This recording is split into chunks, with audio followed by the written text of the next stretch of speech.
Assalamualaikum warahmatullahi wabarakatuh. Alhamdulillahilladzi arsala rasulahu bil huda wad dinil haq liyuzhirahu 'alad dini kulli wa kafa billahi shahida.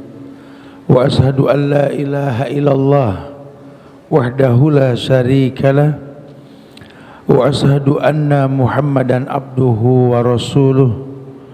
Ya ayyuhalladzina amanu taqullaha haqqa tuqatih wa la tamutunna illa wa antum muslimun.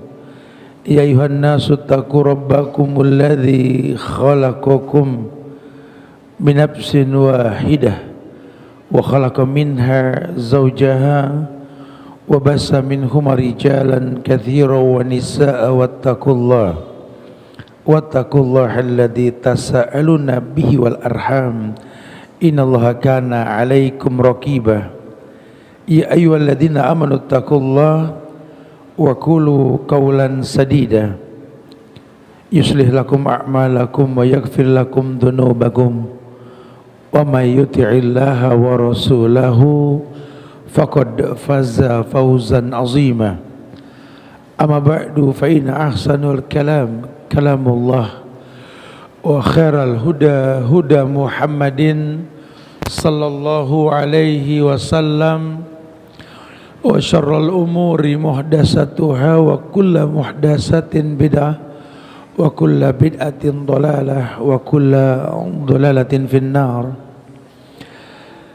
Ma'asyiral muslimin wal muslimat, sidang majlis kajian Majlis Ta'lim Al-Hujjah di Masjid Cud Mutia yang semoga Allah selalu berikan keberkahan dunia dan akhirat. Alhamdulillah, kita bersyukur pada Allah.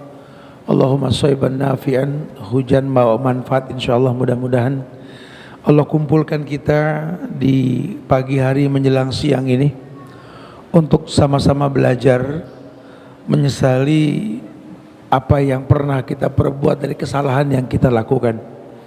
Iya, Allah berfirman dalam Al-Quran, dan firman inilah yang menginspirasi kita untuk mengatakan, ya Rabb, ampunilah dosaku. Di surat Al-Baqarah ayat 135, Al-Imran 135, Allah berfirman, walladzina idza fa'alu fahisatan aw zalamu anfusahum dzakarullaha fastaghfiru lidzunubihim wa may yaghfiru dzunuba illallah wa lam yusiru ala ma fa'alu wa hum ya'lamun.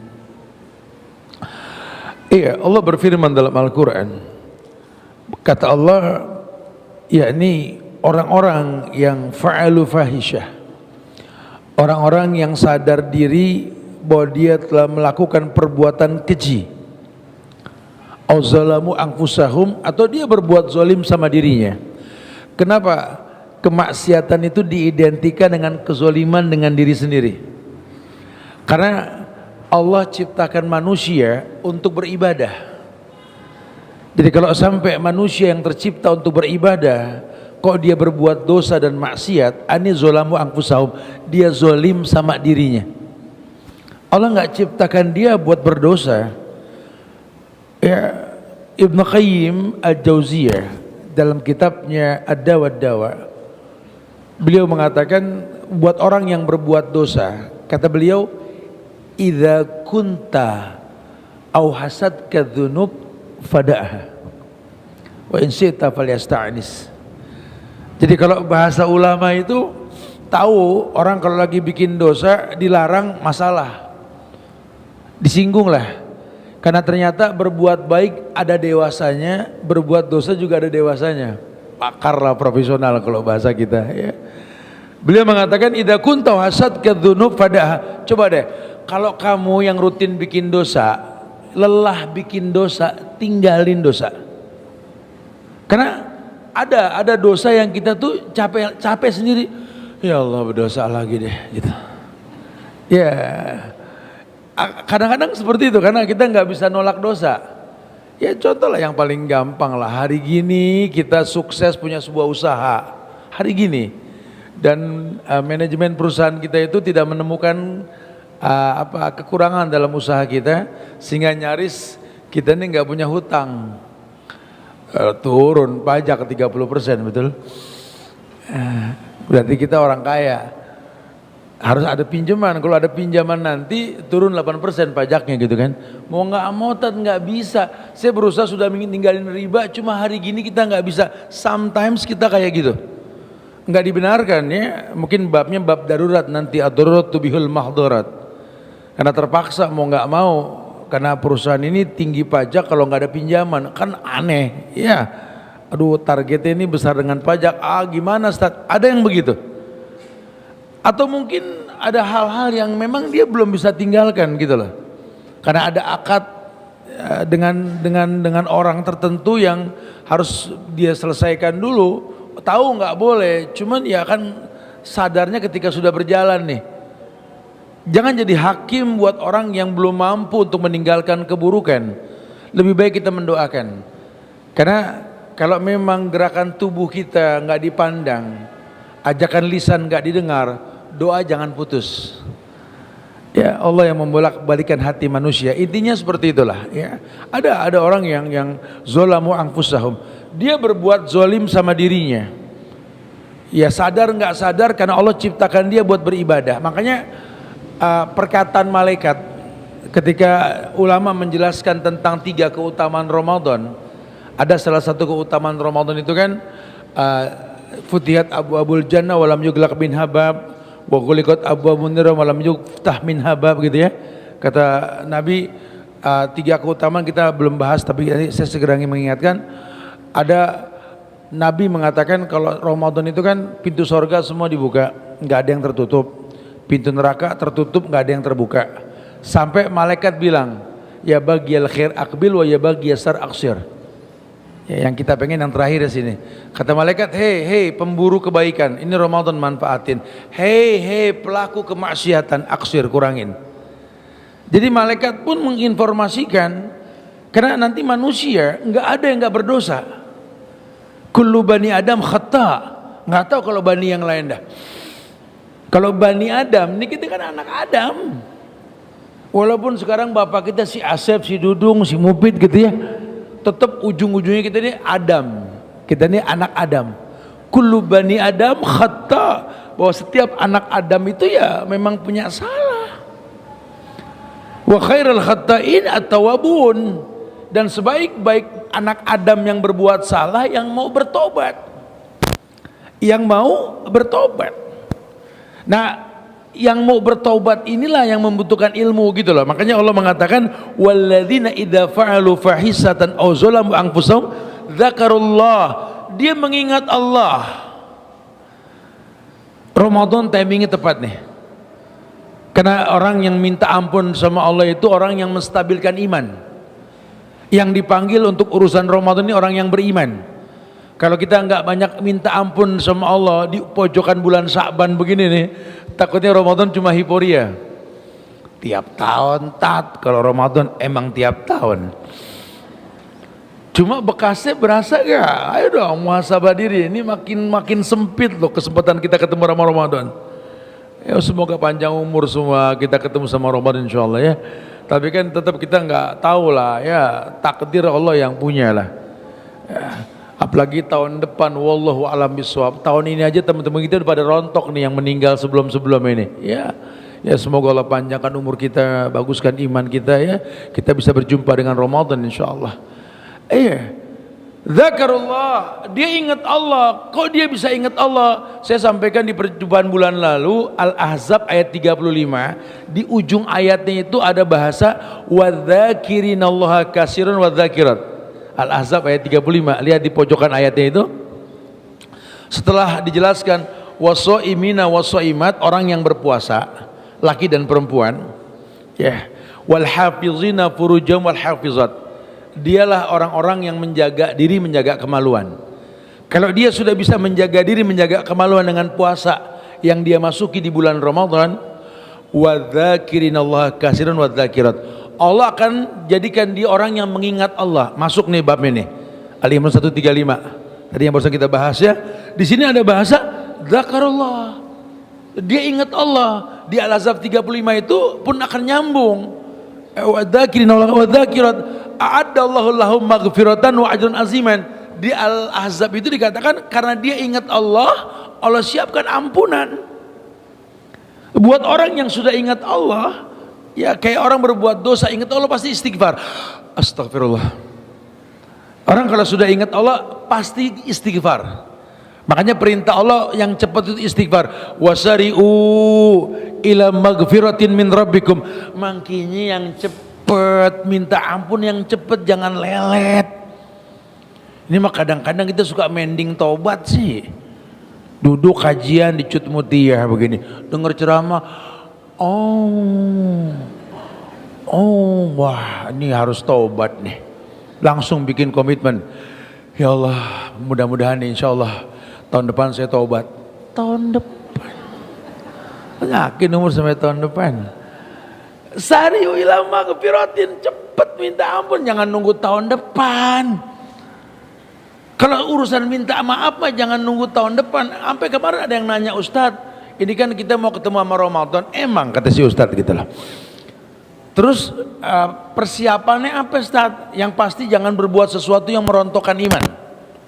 Karena yang dipanggil di Ramadan itu ya ayyuhalladzina amanu, hai orang yang beriman. Tolong jangan berbuat bid'ah menjelang Ramadan. Ini bid'ah dianggap rutin biasa menjelang Ramadan. Padahal saya sih coba bijak berpikirnya ya. Saya bicara sama orang-orang di Sumatera Barat, di Padang ya. Saya bilang sama mereka, sampai semalam pun saya ulang, saya kata dengan mereka, bahwa yang penting jangan berbuat sesuatu yang Allah larang. Karena ada stabilisasi iman. Iman tuh naik turun. Kita pengen dipanggil orang yang beriman, kutiba alaikumusiyam, diwajibkan puasa. Kalau iman kita turun, kutiba alaikumusiyam cuma ayat yang nggak menyentuh kita. Stabilkan iman. Tolong jangan berbuat bid'ah. Ustaz, di kampung kami ini kalau Ramadan ada tradisi ziarah kubur. Oh, kalau ziarah kubur jangan dikaitkan sama Ramadan. Kapan saja, apalagi orang laki tiap hari ziarah kubur kalau perlu. Karena perintah zurul kubur tuzakirukumul maut, ziarahi kuburlah supaya ingat mati, betul? Saya sarankan, kenapa mesti bulan Sya'ban? Tahu kan Ramadan itu ada kelebihan yang nggak dimiliki bulan lain. Ada di Ramadan itu al-hasanatu bi asri amsalihah ila sab'imiati di'fin. Nabi bilang, setiap kebaikan di bulan Ramadan, satu dipandang 10, 10 dibayar 700 sama Allah. Ziarah kubur baik, ayo ziarah kubur lagi-lagi. Kenapa nggak di Ramadan? Kenapa mesti bulan Sya'ban? Lawang dilipat gandakannya bulan Ramadan.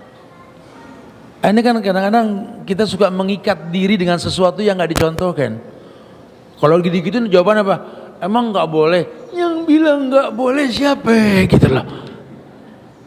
Bahkan kami bilang tiap hari ziarah kalau perlu. Ya, saya mewajibkan diri tiap Jumat saya ziarah ke makam ayah saya, supaya saya tahu berat jadi seorang ayah. Gitu loh. Kalau dulu kita kan menyusahin ayah, ketika ayah kita sudah meninggal, kita jadi ayah buat anak-anak kita. Merenunglah kita dekat kuburan orang tua kita, berdiri sambil mendoakan, ya Allah, berat jadi seorang ayah. Ternyata betul ayah, laki-laki itu nggak bercerita, betul. Ya, pokoknya udahlah, kita pergi karena Allah, pulang dengan senyum. Kalian nggak perlu tahu bahwa kita ini menangis di jalan sudah. Ya, begitu yang kita ingat, sehingga akan timbul rasa apa? Rasa khiyar kita. Rasa khiyar kita, Pak, laki-laki itu kata Nabi khiyar. Khiyar itu memiliki maklum. Ya memang hidup ini melelahkan. Dan jangan berkeluh kesah. Jangan berkeluh kesah. Karena memang yang kita butuhkan balasan di akhirat nanti. Ayo berziarah. Coba jangan diikat dengan Ramadan. Ada yang nanya, kalau maaf-maafan gimana, Ustaz? Apa urusannya sama Ramadan? Kan saya kan punya salah. Ya harusnya kalau punya salah ya minta maaf. Saya kebiasaan kalau lagi ribut sama saudara saya begitu, Dad. Saya kesal sama kamu, nggak saya maafin sampai Ramadan. Begitu, Pak. Ya, kadang-kadang marahan kita ntar, kita maaf-maafan Idul Fitri. Saya bilang dengan bahasa simpel, terus kamu mau maaf-maafan Idul Fitri gitu? Karena kan Idul Fitri memang maaf-maafan. Saya bilang, nabinya siapa ya? Kalau nabinya Muhammad, berikan satu dalil Nabi mengajarkan maaf-maafan Idul Fitri. Ini nabinya lain nih. Silakan dikomplain ya, abis ini nggak apa-apa mau komplain gitu ya. Saya mau pulang soal abis ini ya. Karena Nabi nggak mengajarkan maaf-maafan, yang beliau ajarkan mendoakan taqabbalallah minna wa minkum. Kalau maaf-maafan jangan diatur waktunya, cepet. Bahkan ayat maju tadi, wasari'u ila magfiratin min rabbikum. Cepet minta ampun tuh cepet, jangan dipending gitu loh. Bukan berarti nggak boleh minta maaf menjelang Ramadan. Kalau emang punya salah ya minta maaf, nggak apa-apa. Kayak orang bilang katanya kalau habis sholat salam-salaman gitu ya. Kayak Nabi nggak pernah sholat. Pernah gak Nabi habis sholat salam-salaman gitu loh? Terus nggak boleh. Kalau emang baru ketemu ya nggak apa-apa. Innaka hamidum mazid. Assalamualaikum. Assalamualaikum. Apa kabar? Boleh dong. Baru. Tapi kalau diidentikan dengan salaman, ya Allah, berikan contoh Nabi melakukan atau tidak. Jangan bilang, tapi bagus, bagus menurut ente bro. Menurut Allah kan enggak. Rasul enggak nyontohin. Ini agama, kan kita sepakat. Laqad kana lakum fi Rasulillahi uswatun hasanah. Kita mau nyontoh Rasul apa nyontoh si Dudung gitu loh. Kalau mau nyontoh Rasul ya udah contoh total. Udhulu fisilmi kafah. Masuk Islam secara total. Kenapa? Karena kalau kamu sudah total dalam agama, kamu akan merasakan indahnya Islam. Tapi kalau masuk Islamnya ini kaleng-kaleng, istilah kaleng-kaleng yang remeng ya. Ya susah merasakan nikmatnya Islam, susah. Yang total lah. Sepakat kok kita. Al-Maidah ayat 3 itu sempurna agama sudah. Al-yawma akmaltu lakum dinakum wa atmamtu alaikum ni'mati wa raditu lakumul Islam ad-dina. Ini Allah yang ngomong langsung. Hari ini Muhammad ketika futuh Mekah, ketika haji wada, kusempurnakan bagimu agama. Kusempurnakan nikmatku atasmu. Aku redho Islam sebagai agama. Islam yang mana? Islam yang dibawa Rasul, yang 14 abad yang lalu Islam, sampai sekarang pun di pojokan Februari 2025 juga Islam. La tabdila li kalimatillah, jangan ada perubahan gitu loh. Jadi kau merasakan yang dirasakan sama mereka. Contoh kayak puasa, sampai Allah bilang, kama kutiba alal ladina min qablikum. Seperti orang sebelum kalian melakukan. Punya mau cari tahu orang dulu puasanya bagaimana, supaya yang kau rasa pada hari ini seperti yang mereka rasa. Kau kan merasa yang kurasa gitu ya. Baru asik. Jadi kalau kita nggak tahu orang dulu juga ibadah agak susah. Karena banyak syair-syair yang menjelaskan nih, kalau raja-raja yang zolim, kalau tahu kenikmatan di hati para ulama, mereka bunuh tuh ulama buat ngambil kenikmatan dalam hatinya. Ada sesuatu yang nggak bisa kita ungkap dengan kata, ya mahabbatillah, kecintaan kita kepada Allah. Ini yang nggak bisa dirubah ini. Kalau sudah pakai bahasa iman seperti itu, ya masya Allah. Fastaghfiru lidzunubihim. Makanya ketika dia zakarallah, dia ingat Allah. Ini kan judulnya, ya Rob ampuni dosaku. Kalau saya sih baca begini nih, ini yang ngasih judul ini lagi pegal sama dosa gitu loh. Ya karena kita juga manusia pasti pegal sama dosa lah ya, bohong kalau nggak pegal. Ya Rob, Rob itu asma Allah, nama Allah. Rob, ya Rob dalam bahasa Arab, Robba ya Rubu, yang mencipta dengan proses. Ini kalau orang bilang, ya Rob ampuni dosaku, ini orang udah mulai dewasa. Makanya ada usia 40 tuh, doa usia 40, Al-Ahqaf ayat 15.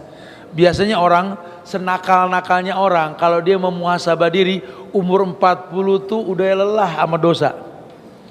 Makanya ada ayat-ayat khusus doa umur 40 tuh. Al-Ahqaf ayat 15. Falamma balagu asyuddah wa balagu arba'ina sanatan qala rabbi auzi'ni rabbi, Rob itu. Sampailah dia di usia puncak, usia 40. Dan dia berkata, ya Rabbi, duhai Rabb yang menciptakan diriku, yang aku nggak bisa pilih hidup. Kau ciptakan aku di tengah-tengah keluarga yang nggak kenal agama. Kau besarkan aku di lingkungan yang jauh dari agama. Kau didik aku menjadi anak-anak yang memang orang tuanya non muslim. Ya Rabb, ya Rabb, ya Rabb, gitulah. Sehingga aku seperti ini dengan kekurangan yang kumiliki. Tapi apapun masa laluku yang buruk tersebut, pada pagi hari ini kau kumpulkan aku di Masjid Mulia Cut Mutia untuk sama-sama belajar. Auzi'ni, auzi'ni, ajarkan aku untuk bisa an ashkuro, bersyukur padamu. Bersyukurlah. Ya subhanallah. Makanya orang-orang Indonesia ini kalau senang-senang belajar nggak gampang komplain sama di negeri. Ya kalau masalah manajemennya kita serahkan ke Allah lah. Tapi ini negeri mau ngaji tuh gampang banget loh. Beberapa negeri tetangga kita urusan ngaji begini susah. Ya, jiran-jiran kita lah, negara-negara Islam tetangga kita Melayu nggak gampang kajian begini. Yo di Indonesia asal mau kajian subuh lain, betul? Duha lain. Nih habis duha nih, habis johor lain lagi nih. Asar lagi. Oh di negeri kita sih masya Allah, gampang banget. Dan itu pun nggak jadi masalah. Ada yang mau pakai ormas NU, Muhammadiyah, Versis atau apalah. Negeri kita nih mudah sekali. Bersyukurlah. Busana muslim mau model apa ada di sini. Yang jilbabnya panjang sesuai dengan Quran, alhamdulillah. Yang model kecekek, gantung diri, yang soek pundak, yang kayak sarang tawon, macam-macam. Ini negeri kita nih. Ya Rabbi subhanallah. Tinggal semangat belajar supaya tahu, karena syariat itu Allah telah ajarkan. Syariat itu telah Nabi contohkan, disiplin diri gitu loh. Jangan gampang terwarnai. Kalau kita sudah punya ilmu, kita yang mewarnai bukan diwarnai. Ya, kita yang mewarnai bukan kita diwarnai. Kan ciri khas orang beriman itu kan bergaul untuk mewarnai bukan diwarnai. Karakter Qoribin Hain Sahalinnya ini dikedepankan. Ya sehingga dia akan punya jariah atas kebaikan yang orang lain lakukan. Fastaghfaru lidunubihim. Maka ketika dia mengingat Allah, fastaghfaru. Fastaghfaru itu bukan wastaghfaru. Kalau fa itu cepat langsung. Kalau wa jedah. Ketika dia mengingat Allah, dzakarallah. Dia mengingat Allah. Fastaghfaru. Allah langsung ampunkan dia. Apa? Lidzunubihim, dosanya. Karena orang kalau mau berbuat dosa ingat Allah nggak jadi. Ramadan di kita ini sebulan kita ingat Allah. Nggak tahu kalau perempuan, kalau laki-laki kita orang-orang capek Pak ya. Saya tiap hari di atas motor nih ya. Tuh kalau Ramadan itu kan kalau artinya Ramadan al-harru, panas. Jadi jangan heran kalau Ramadan itu panas. Ya kadang-kadang ya ada hujan tapi hukum asalnya Ramadan itu panas. Ya makanya suka haus. Ya dan di negeri kita juga kadang-kadang nih iklan minuman ini gencarnya pas Ramadan. Hari gini nggak ada tuh. Tapi kalau Ramadan nanti, ya Robby mana pakai videotron lagi. Iya saya ngeliat sendiri tuh, ya Allah, kemarin kemana gitu loh ya. Udah kecekek baru tuh ada botol limun jatuh ke air, airnya muncrat pakai slow motion. Nah kita lagi di lampu merah kayak kena begitu kan? Ya. Aduh, kita kumur-kumur deh, apalagi Masjid Cut Mutia kan adem, ya, WC-nya jadul, air masih dingin tuh. Ya kita kumur-kumur pas johor Ramadan. Kalau mau bisa, kalau mau, ya. Cuman nggak ada yang mau dan nggak ada yang berani. Nggak tahu saat itu tuh ditimbulin rasa malu sama Allah. Makanya di Al-Ahzab 35 dibilang abis wasaimin wasaimat wal hafizina furujahum wal hafizat. Orang kalau puasanya betul timbul rasa malu. Sekarang kalau selama sebulan rasa malu kita timbul, harusnya habis Ramadan Indonesia sudah nggak ada koruptor. Rasa malunya timbul. Karena proses untuk jadi orang yang puasanya yang nggak jelas ini, habis Ramadan, beres deh, yuk dosa lagi. Gitu bahasanya gitu loh. Punya mau udah digembleng sebulan, udah selesai Ramadan, rasa malu timbul deh, malu dong sama Allah. Kalian itu bukan orang hebat, cuma karena berkat rahmat Allah dan didorong oleh keinginan luhur untuk berkebangsaan yang bebas, kamu diberikan kemerdekaan. Bukan kamu hebat, bambu runcing lawan senjata mah ya Rabbi subhanahu ya nggak bakal menang. Cuma Allah kasih kamu kemerdekaan, tolong rahmatnya jangan dihilangin. Nanti kalau rahmat sudah hilang, ya udah, yang ada kiamat sugro, kiamat kecil lah. Ya, kiamat kecil tuh kita maisatan donka, punya hidup yang sempit di negeri yang subur, bingung mau ngapain. Ya kayak saya suka ngomong sama anak-anak muda, bro, ente tinggal di negeri nih yang tanahnya subur. Nenek moyang kita tuh kalau nggak petani pelaut, nggak ada yang lain. Ayo dong, bangun negeri dengan memanfaatkan kelebihan alam. Negerinya subur malah pada ngamen. Negerinya subur malah pada manusia silper. Saya kata ya Rabbi subhanallah, tanahnya subur dipelur jadi perumahan. Petani nggak ada yang dipacul. Kalau udah nggak ada yang dipacul sama petani, tembok komplek yang dipacul, betul. Maling di mana-mana. Kita ini sudah kacau nih, banyak hal-hal yang akhirnya melenceng. Masuk surat An-Nisa ayat 115 tuh. Kalau udah melenceng, wa may yushakkikir rasula mim ba'di ma tabayyana lahul huda wa yattabi' ghaira sabilil mu'minin nuwallihi ma tawalla. Allah yang bilang itu.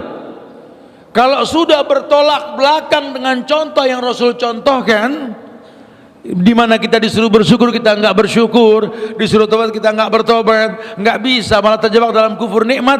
Allah yang bilang nuwallihi ma tawalla, kan kupalingkan kamu sejauh mungkin. Ya makin jauh lihat. Ya akhirnya kita di negeri yang subur bingung makan, ayam mati di lumbung. Di negeri yang lautnya banyak, ikannya banyak, mahal ikan. Di negeri yang entar-entar hujan, sebotol 5.000 air, betul. Maisatan dongka, ini yang dikhawatirkan. Makanya anak bangsa, ayolah, sudah saatnya kita bilang ya Rob ampuni aku deh. Ini jangan-jangan sempit hidupku karena dosa yang kuperbuat ini. Terpikirlah ya. Fastaghfiru lidzunubihim. Allah bilang, kalaupun kau tak minta ampun, Allah ampunkan kamu. Karena surat Al-Imran 135 tadi mengatakan, dzakarullah, asal kamu mau ingat Allah, Allah ampunin kamu. Wa may yaghfiru dzunuba illallah. Kok gitu Ustaz? Aku kan belum minta ampun, kok Allah udah ampunkan. Kata Allah, wa may yaghfiru dzunuba illallah. Karena begitulah cara Allah ngampunin orang. Asal kamu ingat Allah. Makanya penting Bu, anak, cucu, diri kita, keluarga kita, suruh hafal nama Allah. Kalau perlu punya anak yang baru lahir, belajar ngomong tuh yang pertama Allah, Allah gitu loh. Bukan papa, mama. Papa mamanya nggak ada, mbak yang ngajarin papa, mama. Udah gede ditanya papa mana, mama mana, wallahu alam. Agak jelas papa mamanya. Wa may yaghfiru dzunuba illallah. Yang ngampunin tuh Allah. Jadi Allah punya cara, kalau pengen ngampunin orang tuh Allah punya cara. Makanya ada ujian. Ya di yang lampau saya sampaikan, Allah sendiri mengatakan bahwa kalau Allah suka dengan seseorang, Allah akan turunkan ujian kan. Qayatu 'abdi min ibadi bibtilaihi. Cara Allah itu mengikat tali kasih dengan hambanya, Allah uji. Dengan diuji, dia merasa nggak mampu, dia nangis. Allah senang lihat orang yang nangis malam karena takut sama Allah. Dan ada riwayat yang mengatakan Allah haramkan mata dijilat oleh neraka, mata yang basah karena takut sama Allah. Ya, jadi dia muhasabah. Ya Rabb ampuni aku ya Rabb, begitu ya.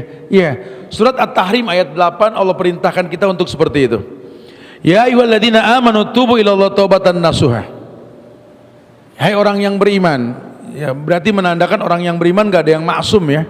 Ayat ini mengatakan di At-Tahrim ayat 8, ya ayyuhalladzina amanu, hai orang yang amanu beriman, tubu ilallahi taubatan nasuha. Ya, bertobatlah kalian kepada Allah dengan tobat yang nasuha. Nasuha, yakni yang sebenar-benarnya. Kapan dikatakan tobat itu benar? Ya, ya ini ketika kita berbuat dosa karena kebodohan kita. Dan ketika kita sudah berilmu, kita mohon ampun sama Allah. Berarti taubat itu ibadah yang membutuhkan ilmu, bukan cuma taklid, ikut-ikutan. Ya. Karena tadi kalau ikut-ikutan tadi kayak orang maaf-maafan Idul Fitri itu kayak ikut-ikutan. Maafin ya. Kita nyeletuk, lu punya dosa sama dia, ya kali aja.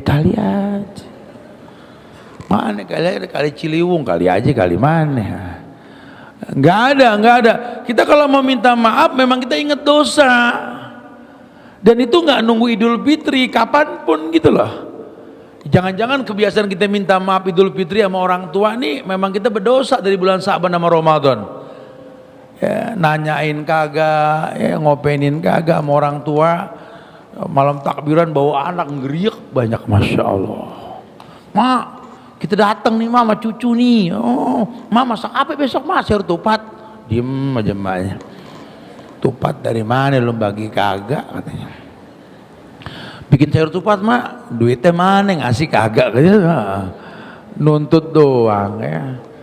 Makanya kemarin tuh bikin judul kajian di masjid Syekh Ahmad Khatib Al Minangkabawi itu, ingin Ramadan bersama mama itu ya. Masya Allah ya, Masya Allah.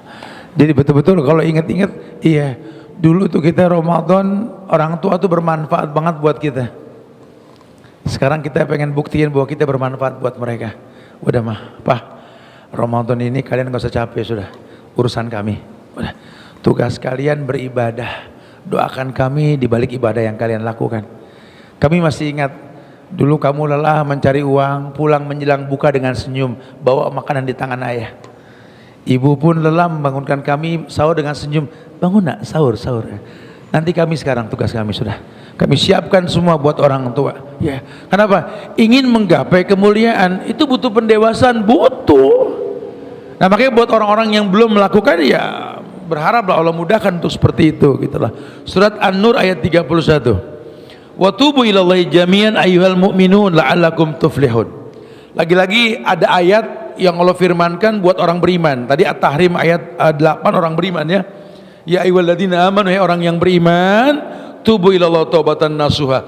Tobatlah dengan tobat yang sebenarnya. Berarti kalau kamu pengen bertobat, baguskan iman. Ada orang yang enggak beriman bertobat, saat itu baru mukadimah. Kalau pengen tobat nasuha, Allah bilang, hai orang yang beriman bertobatlah. Di surat An-Nur ayat 31-nya, wa tubu ilallah jami'an ayyuhal mu'minun, hai orang yang beriman, la'allakum tuflihun, supaya kamu bahagia. Pantas hidup kita ini nggak pernah bahagia. Hidup kita bak ma'isatan donka tadi, kayak hidup yang sempit, karena kita kurang-kurang memohon ampun sama Allah. Atau mungkin banyak diantara kita merasa sudah benar dalam hidup, merasa berbuat baik. Padahal harusnya orang jangan merasa berbuat baik. Loh, maksudnya gimana Ustaz? Kan udah disampaikan ketika kita menjelaskan nama Allah. Saya sampaikan tafsir Allah, masih ingat? Allah ilah wa wala, masih ingat? Allah alif lam lam ha. Lihat nama Allah ya, alif lam lam ha, Allah nih. Allah itu dua kata, ilah wa wala. Ilah yang diibadahi dengan benar, wa wala tidak ada kata cukup dalam beribadah kepadanya. Jadi yang dimaksud Allah lafzuz zalalah, yang diibadahi dengan benar, dan tidak ada kata cukup dalam beribadah kepadanya. Kalau kamu mengaku hamba Allah, beribadah hanya untuk Allah, harusnya kamu nggak merasa cukup dalam ibadah, gitu loh. Kalau masih ada orang yang beribadah merasa cukup, merasa benar, belum kenal Allah. Ya. Allah bilang, hai orang yang beriman, bertobatlah. Wa tubu ilallahi jami'an ayyuhal mu'minun, bertobatlah semua kalian, hai orang yang beriman, la'allakum tuflihun, supaya kamu bahagia. Nah, orang kalau sudah beriman, bahagia di atas imannya karena taubatnya kepada Allah.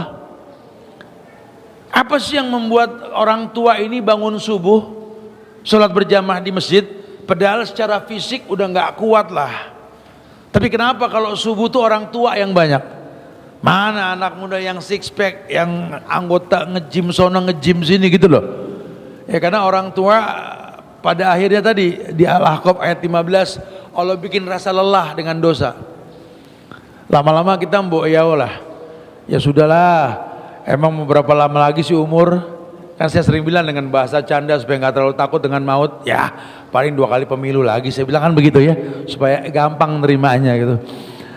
Ya kita kalau tinggal 10 tahun lagi umur nih, ya semoga panjang umur lah.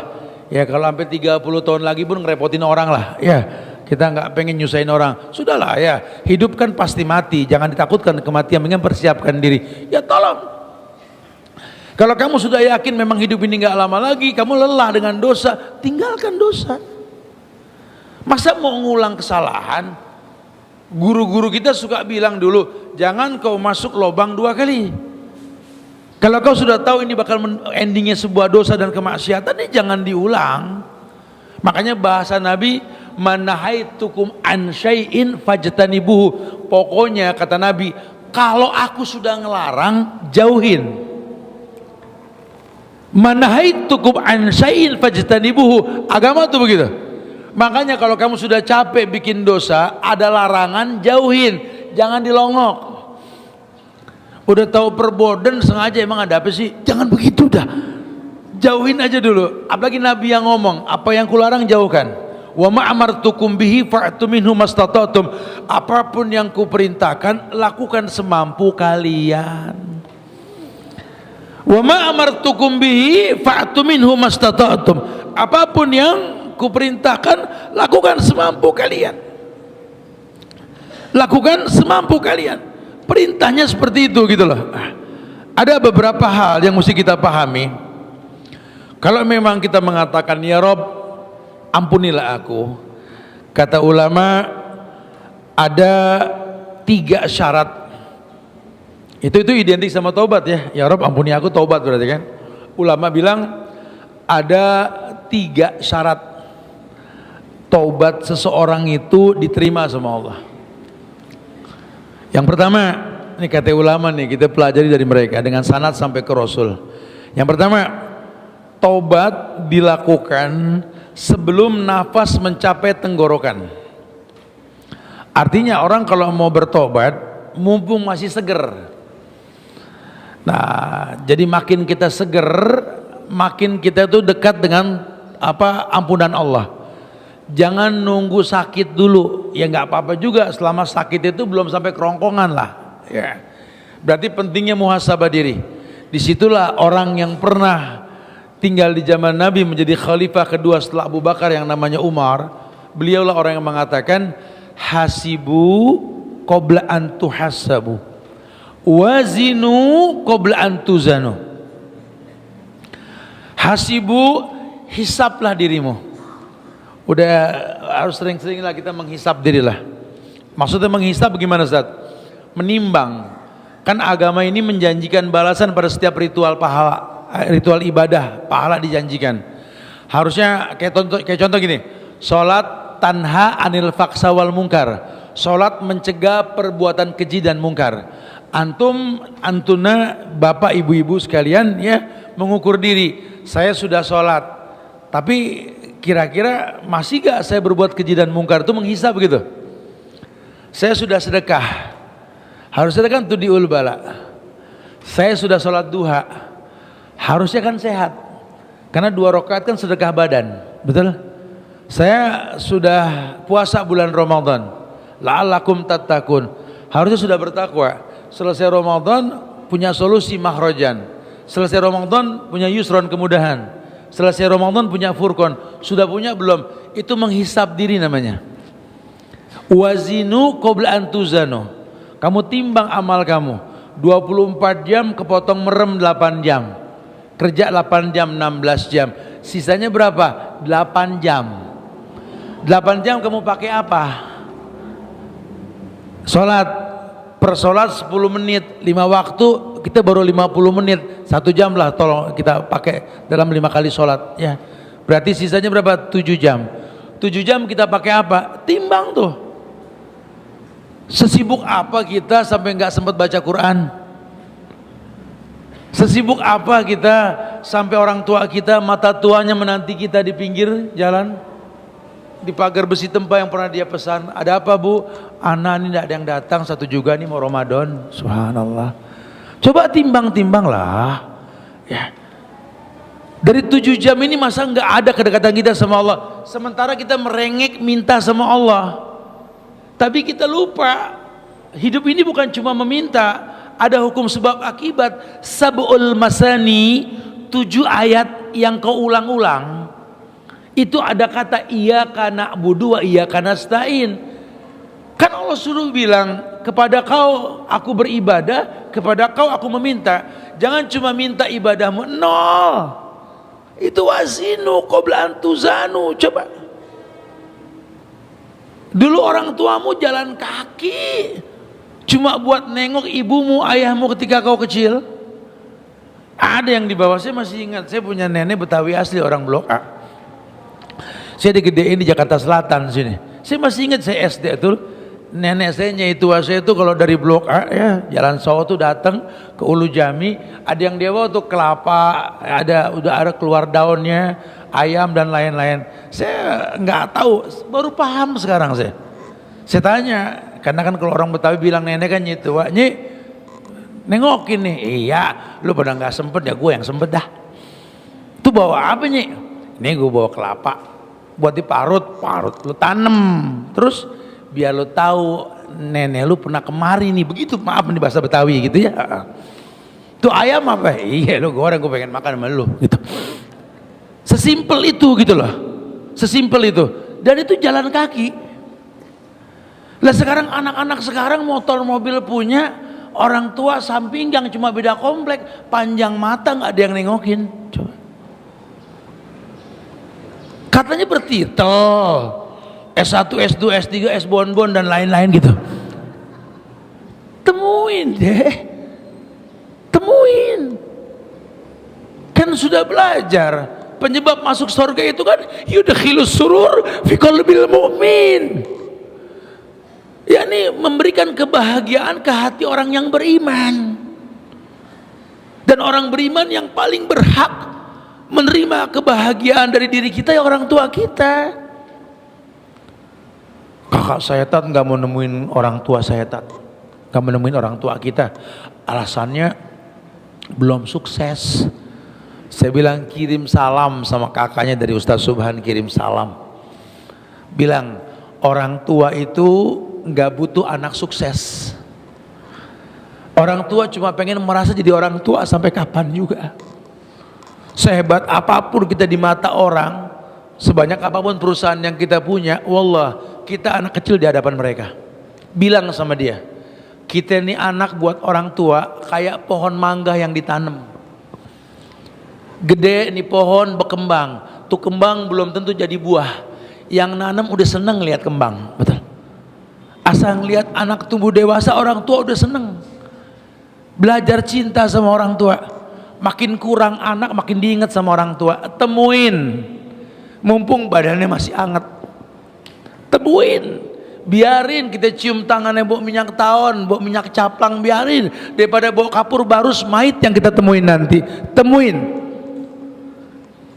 mumpung masih bisa gitu loh.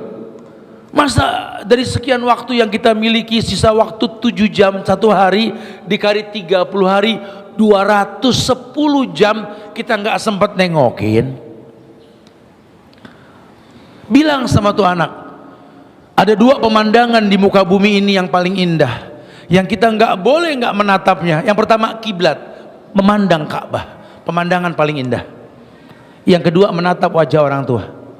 Tatap, mumpung masih bisa basah matanya, mumpung masih bisa senyum di hadapanmu. Kalau nanti sudah terbujur kaku, hai, air mata ini nggak membangkitkan dia. Kau pikul harta yang kau miliki, kau taklukkan dunia. Kalau kau yang kau temui cuma pusara, tidak ada manfaatnya. Sudahlah, kau tak temui dia, dosa yang kau tumpuk, katakan ya Rob, ampuni aku. Tubu ilallah taubatan nasuha, mumpung hayat masih dikandung badan. Makanya Allah mengatakan di surat An-Nisa ayat 17, kata Allah apa? Innamat taubatu 'ala Allah lilladzina ya'maluna su'a bijahala summa yatubuna min qarib. Anggaplah memang kita dulu bodoh, kita nggak tahu. Karena sekarang kau jadi orang tua. Ya, anak kita belum dewasa, Cuma seneng gak kalau kita pergi jauh ketemu sama anak? Seneng orang tuamu sama? Ya, wallah orang tuamu sama. Kadang-kadang kita, ya, saya sampai kadang-kadang suka saya pegang ada gambaran-gambaran yang dibuat sama anak saya ya. Saya bawa kemana-mana, saya bawa ini ya, ini bahagia. Dari sini saya belajar. Padahal dia cuma gambar, ini dia cuma gambar motor Buya, cuma gambar kembang dengan pot kembang. Begini saja kita jadi orang tua merasa dihargai sama anak. Orang tua kita pun sama. Apalagi dia makin mengecil usianya, makin seperti anak-anak. Yang tadinya mungkin setahun sekali kita temuin sudah senang dia, tapi makin kemari orang tua kita makin kecil, takutnya makin tinggi. Setahun sekali itu kurang buat dia.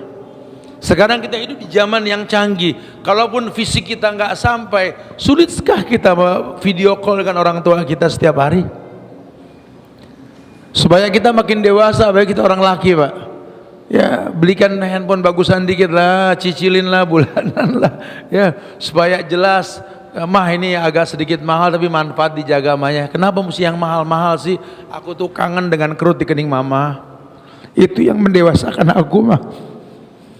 Makin jelas wajah mama tuh makin aku yakin mah hidup ini bermanfaat buat mama, buat papa juga sama seperti itu.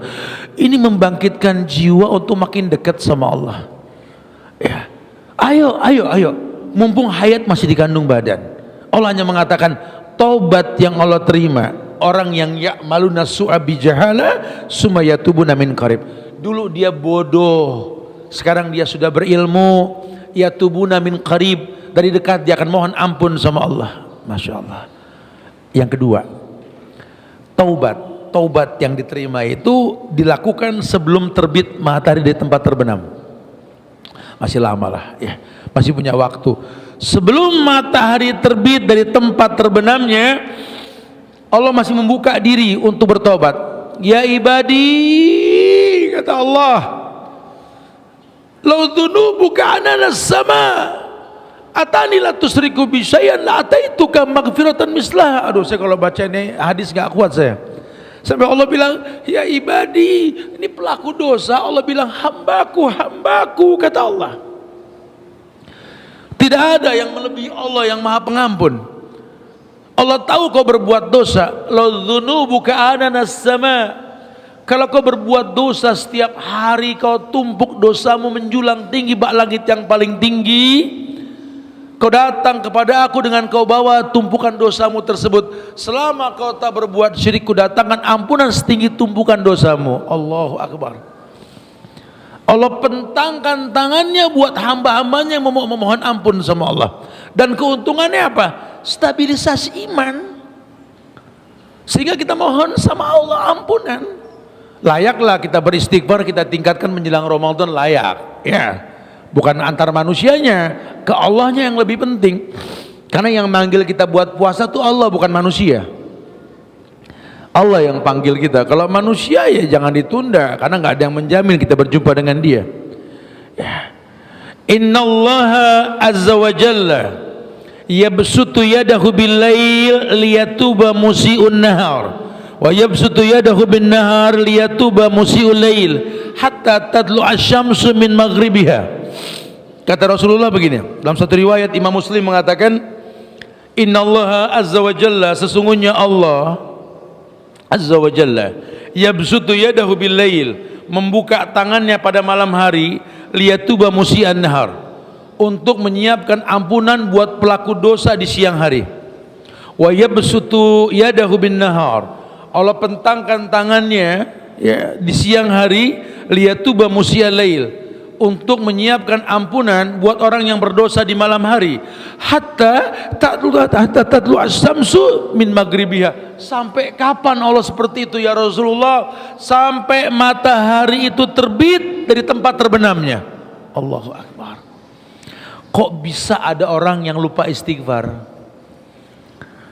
Kok ada orang yang lupa bertobat? Padahal tinggal bilang astaghfirullahalazim, atau mungkin la ilaha illa anta subhanaka inni kuntu minaz zalimin, atau rabbana zalamna anfusana wa in lam taghfir lana wa tarhamna lanakunanna minal khasirin. Ilahi lastu lil firdausi ahla wala aku ala naril jahim dunubi mislu adadi rimal. Coba kita bilang sama Allah, ya Allah, ya Allah, aku ini orang yang berdosa ya Allah, kalau kau tak ampunkan aku, rugi aku, dosaku bak bilangan pasir di gurun Sahara. Kalau kau tak ampunkan, bagaimana aku berjumpa denganmu nanti? Menangis aku ketika ada khotib membacakan dalam salat Jumat itu, di khotib memimpin salat Jumat mengatakan wujuhu yauma idzin khasiyah amilatun nasibah tasla naran hamiyah. Bergetar hati ini ya Allah. Dia mengatakan ada wajah-wajah tertunduk malu di hadapanmu di akhirat nanti. Wujuhu yauma idzin khasiyah amilatun nasibah. Dia berbuat baik banyak di dunia, cuma Allah batalkan semua kebaikannya. Kebayang yauma la yanfa'u malun wala banun, hari di mana harta anak enggak bermanfaat. Mau modal apa kita jumpa sama Allah? Ayo, Allah pentangkan tangannya untuk orang memohon ampun kepadanya. Dan yang terakhir, yakni hendaknya taubat dilakukan sebelum turunnya azab. Jangan nunggu azab. Kadang-kadang orang yang diazab merasa diuji. Ini orang sholat kagak, ngaji boro-boro pernah, sama orang tua durhaka, sama temen kerjaannya ngebohong aja, tapi hidupnya sukses, bikin orang iri. Heran nih orang pakai ilmu apa? Rezekinya gampang aja, padahal ibadahnya berantakan. Satu waktu down, jatuh dia, jatuh. Kesempetan kita dakwahin, kita masuk dengan santainya nih orang. Ya Allah Ustaz, makasih masih mau ditengokin Ustaz. Ana lagi diuji Ustaz. Diuji, diazab. Uji dari mana loh? Sholat kagak, ngaji boro-boro, sama orang kang bohong, sama orang tua nggak berbakti, maksiat rutin. Sekarang lagi susah diuji. Nggak ada. Ujian itu lambang cintanya Allah. Ada orang kaya rajin sedekah, cuma ibadah masbuk mulu, dibikin jatah usahanya, diuji. Allah pengen dia dekat sama Allah. Kan banyak pengusaha kalau lagi jatuh dekat sama masjid, betul? Tuh main ke masjid bro, gue lagi susah, gitu kan. Seneng dikit masbuk lagi urusan. Sengaja tuh ujian. Emang orang baik, cuma mungkin sibuknya dengan kerjaan apa bikin dia sering masbuk, telat mulu. Allah bikin usahanya down. Ya, dengan harapan apa? Dia nggak sesibuk itu menjadi orang yang punya waktu luang untuk ke masjid. Itu ujian. Emang orang baik. Itu ujian, beda sama azab. Nah Allah bilang, ulama mengatakan, ya bertobatlah sebelum turun azab. Surat Ghafir ayat 84 ayat 85 itu dalil. Allah berfirman, falamma ra'au ba'sana qalu amanna billahi wahdah wa kafarna bima kunna bihi musyrikin falam yaku yanfa'uhum imanuhum lamma ra'au ba'sana sunnatullahi allati qad khalat fi ibadihi wa khasira hunalikal kafirun. Naam, Allah bilang begini di surat Ghafir ayat 84 ya. Ketika mereka melihat azab kami, mereka berkata, kami hanya beriman kepada Allah saja dan kami ingkar kepada sesembahan selain Allah. Maka iman mereka ketika mereka telah melihat azab kami tidak berguna sama sekali, kata Allah tuh. Jadi justru kalau ketika turun azab baru dia bertobat, ya ini kayak orang nih banyak pesugihan di pinggir-pinggir gunung dah. Gunung meletus, pas gunung meletus, ya Allah kami taubat, telat. Lahar udah mau datang noh. Telat. Ya. Kita nggak ngedidik anak, ya nggak ngedidik anak. Kemudian ketika terjadi keburukan, ya anak membuat kerusakan, baru ya Allah kita nyesel, telat, mati itu anak. Ya overdosis, lihat. Udah rusak tuh anak, lihat begitulah. Ya tidak ada apa dalam agama penyesalan, memang kita nggak boleh, walaupun memang penyesalan ini datang di akhir, ya nggak ada yang di awal, tapi bukan berarti terus lantas kita seperti itu tunggu turun azab kita baru bertobat, jangan. Ya, jangan, justru yang disyariatkan dalam agama ini kalau bisa kita ini menjadi orang yang betul-betul bermuhasabah diri, gampang untuk memohon ampun sama Allah. Karena orang-orang yang beriman itu rasa malunya timbul kalau ingat nikmat.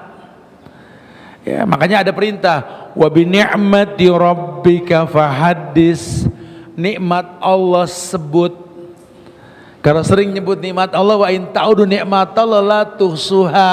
Kamu nggak bisa menghitung nikmat Allah. Kenapa nggak bisa menghitung? Supaya Allah pengen kamu tuh kerdil dengan nikmat tersebut. Oh iya ya, oh iya ya.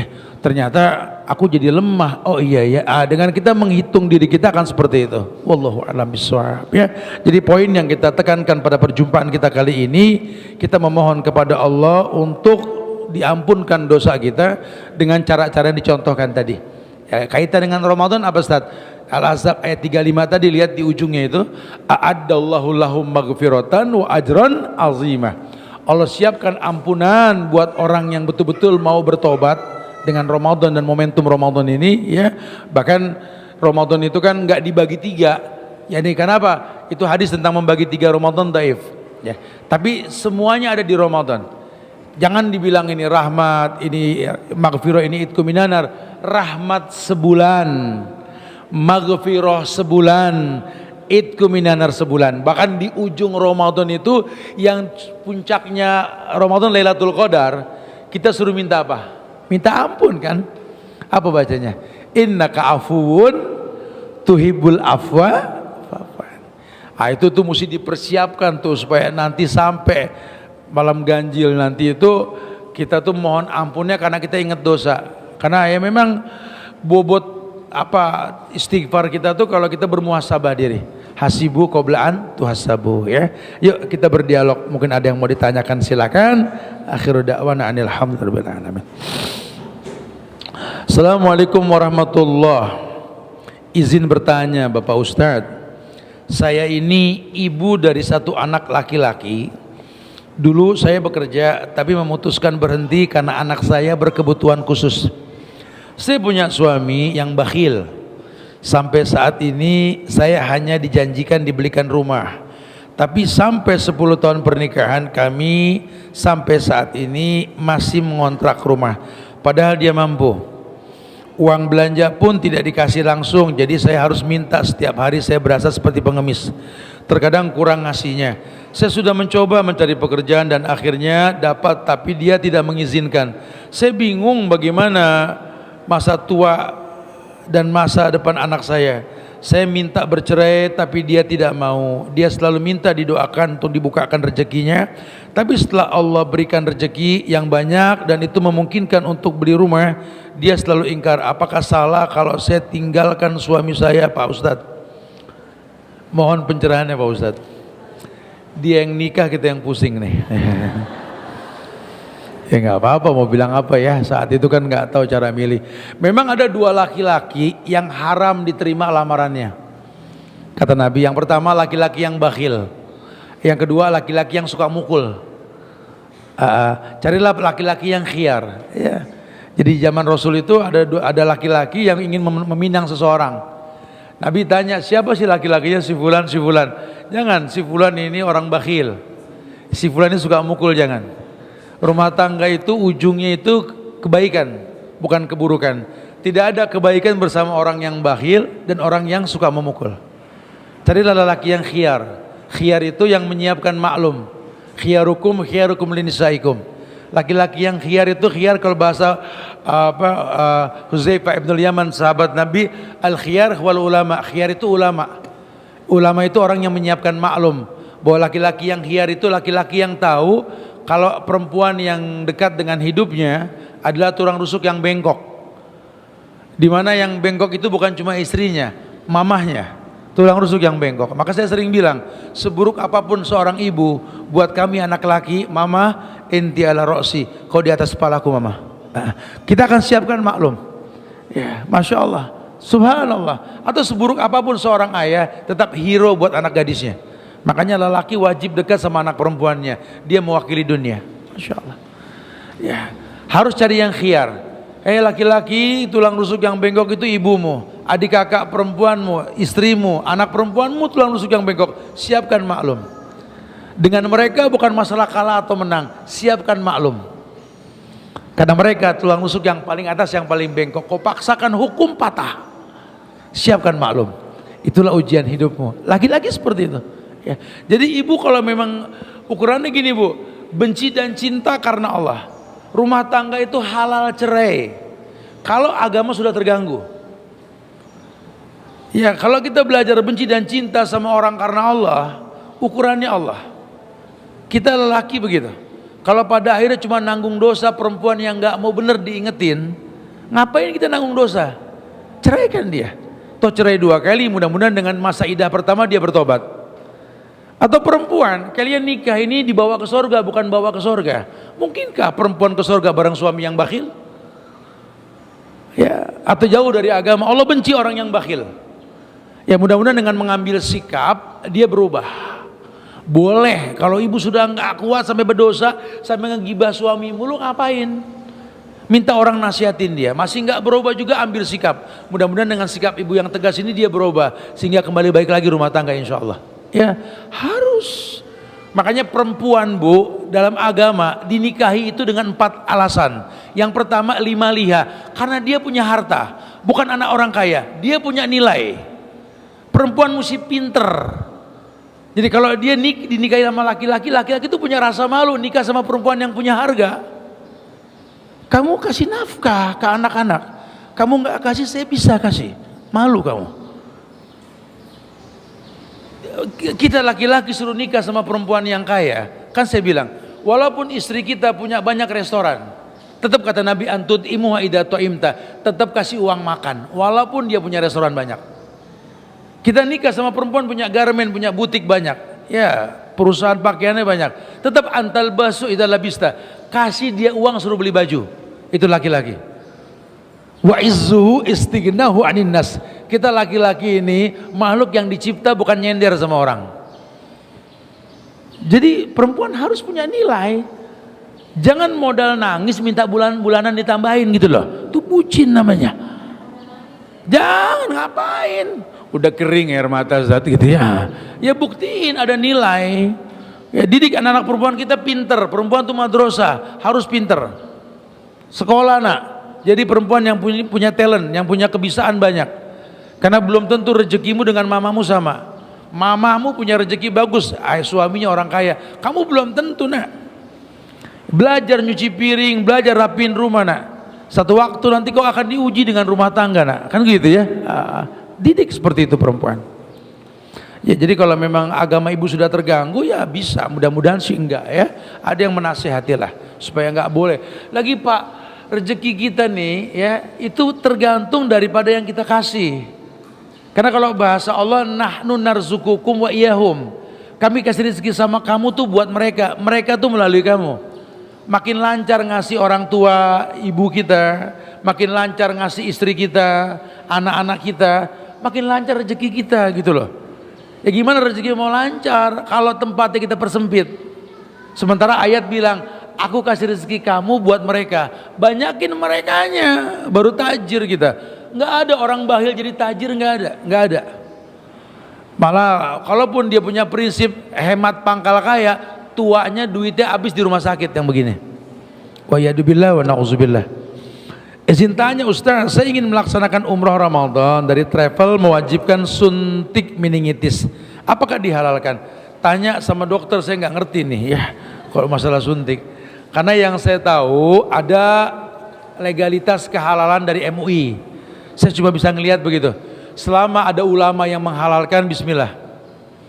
Tapi kalau ulamanya sendiri ragu, wallahu a'lam bishawab. Wallahu a'lam bishawab. Assalamualaikum Ustaz, saya Z dari sekolah Mikarisma. Saya lihat cuplikan video. Apakah dalam sholat tidak boleh memakai baju warna merah kuning? Yang saya tahu kuning. Buat laki-laki itu makruh. Ya, ada dalam bab libas dalam kitab Riyadhus Shalihin itu ya. Sama seperti fatwa ulama tentang perempuan pakai baju putih. Kalau keluar rumah tuh makruh, mancing pandangan. Makanya baju putih itu kalau di Arab bajunya laki-laki. Ini cuma buat keluar rumah, Bu. Kalau di rumah mah boleh, ibu mau main pocong-pocongan, dokter-dokteran boleh. Ini cuma keluar rumah aja, ya. Keluar rumah ya. Jangan terus, putih enggak, ya.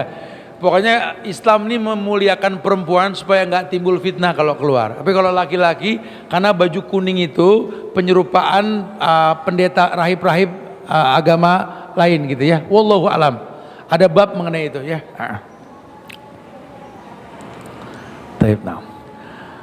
Bolehkah kita menasihati, memberi saran kepada orang yang ingin mu'allaf tapi dia belum berani karena ibunya memintanya nanti dulu karena urusan warisan keluarga belum selesai? Saya menyarankan masuk Islam saja dan diam-diam, tidak usah banyak yang tahu dalam keluarganya. Ya nggak apa-apa kalau memang dia masuk Islam menimbulkan mudarat pada keluarganya, ya nggak perlu ngomong sama keluarganya. Toh dia sudah dewasa, bisa ngambil keputusan kan? Ya. Karena kalau sudah bicara sama agama, sama Allah, la ta'ata li makhlukin fi maksiatil khaliq. Dalil yang keluar itu tidak boleh taat kepada manusia untuk maksiat kepada Allah. Ya, masuk Islam. Insya Allah dengan Islam dia makin lebih baik, jadi anak yang baik, berbakti sama orang tuanya nanti insya Allah. Assalamualaikum Ustadz, izin tanya. Suami saya mu'alaf. Pernikahan kami sudah 27 tahun. Sampai hari ini dia belum mau jadi imam sholat, alias dia belum menjalankan ibadah sholat. Tapi kalau puasa Ramadan full, setiap hari saya doakan dia dapat hidayah. Bolehkah Bolehkah anak bungsu selalu minta bapaknya sholat? Ya bolehlah. Bahkan saya khawatir, Bu, ibu harus tahu dari sekarang ya. Beda kita dengan orang kafir musyrik sholat. Nabi yang bilang al-ahdu bainana wa baina syirik wal kufur tarkus sholah. Beda kita dengan orang kafir musyrik itu sholat. Faman taroka faqad kafara, yang ninggalinnya kafir. Sebagian ulama menerjemahkan bahwa lelaki yang tidak sholat, istrinya sholat, hubungan suami istrinya zina. Dan itu nggak main-main ya.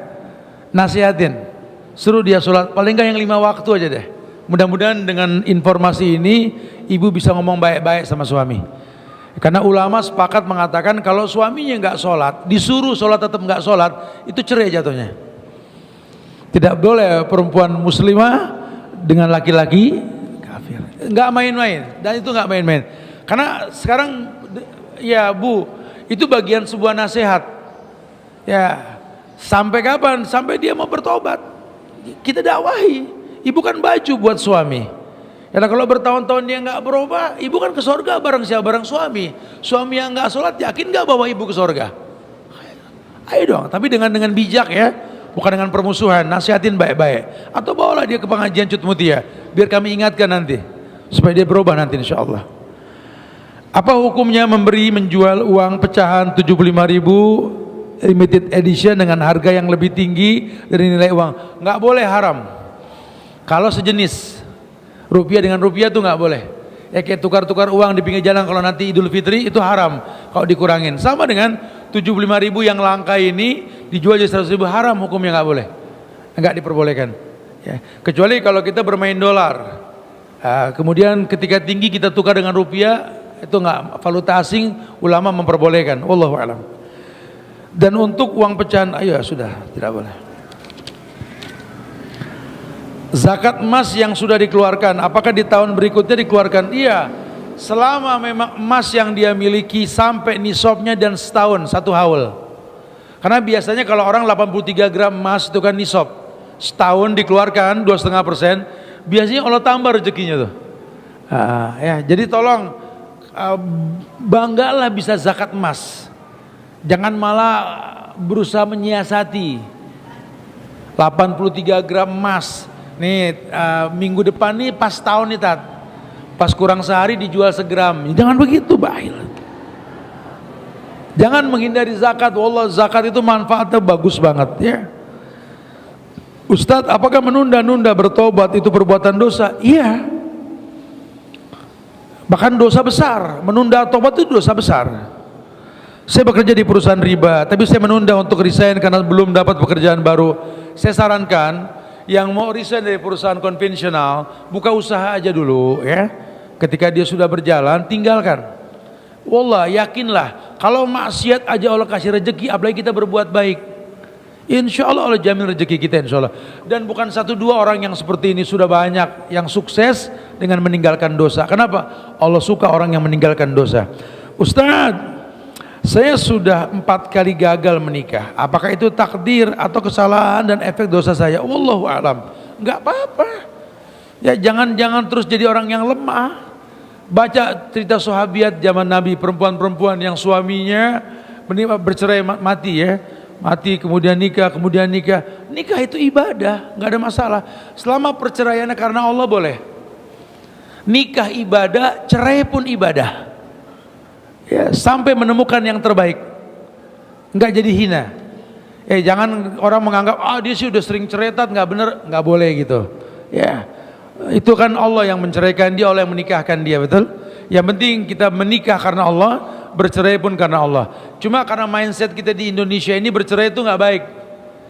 Padahal kalau bercerai nggak baik, Allah nggak bikin surat cerai di Quran. At-Talaq, surat At-Talaq itu surat cerai, nggak ada surat An-Nikah. Ya. Karena cerai itu solusi. Kalau menikah menimbulkan mudarat, bercerailah. Tapi kalau nikah mendatangkan kebaikan, pertahankanlah. Ya, wallahu a'lam. Kalau bicara cerai, enggak hidup ya mati pun Allah ceraikan kita. Yang penting bercerai karena Allah, menikah juga karena Allah. Ketika kita berdoa, apakah betul karena Allah ingin kita berdoa atau sebetulnya itu karena kita yang butuh dikabulkan? Kita layak butuh. Kita berhajat sama Allah. Sampai dijelaskan makna Allah tadi, yang diibadahi dengan benar dan tidak ada kata cukup dalam beribadah kepada Allah. Ya. Barakallah, semoga Allah berikan yang terbaik buat kita insyaallah ya. Ya Allah, minta maaf kalau ada kekurangan, kesempurnaan hanya milik Allah. Ini saja yang bisa disampaikan ya. Karena kebetulan juga baru selesai safar, jadi ada kegiatan lain yang mesti diselesaikan. Saya hanya bisa mengucapkan ya selamat berpuasa ya, semoga Allah stabilkan iman kita untuk bisa menjadi yang terbaik dengan Ramadan kita nanti insyaallah ya. Jadi tolong jaga iman kita menjelang Ramadan. Karena yang dipanggil itu ya ayyuhalladzina amanu kutiba alaikumusiyam. Dan saya sarankan tolong baca tafsir surat Al-Ahzab ayat 35 tadi. Ya, diulang-ulang supaya tahu bahwa puasa itu di level yang ke-8.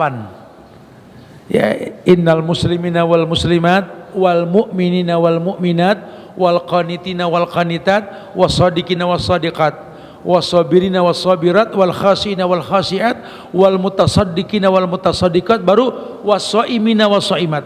Kalau pengen dapat manfaat puasa, pelajari ayat ini. Semoga diberikan yang terbaik mudah-mudahan ya. Boleh tanya Ustaz, ada pertanyaan titipan. Apa langsung? Ada pertanyaan titipan. Ada pertanyaan siapa titipan. Yang nitipin orangnya mana? Titip ke saya Ustaz nih. Jadi ada 2 pertanyaan Ustaz. Satu aja foto. Ya, satu aja. Ya, apa tuh? Tapi 2 nih Ustaz. Satu aja betul. Saya ada keperluan yang harus saya selesaikan. Gitu. Apanya? Yang pertama itu dia tanya, katanya kalau yang tadi bacaan Allahumma innaka afuwun tuhibbul itu boleh nggak dibaca di luar Ramadan? Nah, itu satu Ustaz. Lalu yang kedua, kalau suami istri dia sebenarnya rumah tangganya sudah tidak harmonis tapi suaminya tidak mau mencerai-ceraikan, bagaimana Ustaz? Oh, yang kedua ini agak bendungu, saya nggak paham nih. Gak usah pakai mic. Yang kedua apa tadi? Kalau yang kedua itu dia rumah tangganya sebenarnya sudah tidak harmonis. Udah istrinya sudah minta cerai berkali-kali tapi suaminya tidak mau mencerai-ceraikan gitu Ustaz. Ya, wallahu alam bisawab ya. Gini sih ya. Kalau bicara rumah tangga, ini memang harus dua-duanya datang ini. Kita nggak bisa mendengar sebelah ya. Karena dalam rumah tangga itu nggak ada sebelah yang salah, dua-duanya salah. Enggak ada sebelah yang baik, dua-duanya juga baik. Karena prinsip agama itu perempuan soleha buat laki-laki yang soleh, begitu pula sebaliknya. Perempuan yang enggak baik pun buat laki-laki yang enggak baik. Jadi yang mesti dimuhasabahkan diri ini personalitinya. Ayo dong kita hisap diri kita. rumah tangga kita ini berujung pada mengetuk pintu surga atau pintu neraka? Kita yang tahu. Jangan mindset kita rumah tangga itu cuma romantis berdua. Ya, makanya dikatakan fa inni mukatsirum bikumul umam yaumil qiyamah. Tujuan rumah tangga itu memperbanyak umat pada hari kiamat. Yakin dengan dia kamu dapat banyak umat di hari kiamat yang baik-baik. Yakin dengan dia agama kamu makin bagus jadi umat yang baik. Gitulah. Ukurnya di situ. Ya kira-kira memang kamu nih romantis berdua cuma agama kamu makin jauh, ya nggak bisa. Ima si suami mengingatkan istri atau si istri mengingatkan suami. Nah kalau udah saling mengingatkan nggak berujung pada kebaikan, ambil sikap. Harusnya bercerai itu bukan permusuhan, tapi kebijakan. Ini yang saya pernah sampaikan ketika Nabi hijrah ke Madinah dan orang-orang muhajirin pun hijrah ke Madinah, betul? Ada cerita tentang Rabi'ah al-Ansari dengan Abdurrahman bin Auf, di mana Rabi'ah ini membagi setengah hartanya kepada Abdurrahman bin Auf. Kenapa? Karena pengusaha sukses. Dia berharap berkembang hartanya dan nggak tanggung-tanggung. Senangnya orang Ansor di Madinah menyambut muhajirin sampai ada yang menceraikan istrinya untuk dinikahi sama orang muhajirin. Hari gini nggak bakal sanggup kita, nggak mungkin. Iya, tapi orang dulu sanggup. Kenapa? Karena dia merasa ini perempuan nggak jadi baik sama dia, dan dia berharap kalau diceraikan dapat orang yang lebih baik. Karena mindset rumah tangga itu berujung pada kebaikan. Kita nggak kesana mikirnya. Kita yang penting bisa berduaan, ngerandang-ngerendeng gitu loh. Terserah sampai malam wisata kuliner walaupun subuh bareng duha. Jangan begitu gitu loh. Gara-gara keenakan berdua ngayap ke luar negeri, traveling kemana-mana, orang tua panjang mata untuk ditengoki, nggak ditengoki, ya salah. Ayo dong bina rumah tangga kita untuk menuju surganya Allah gitu ya.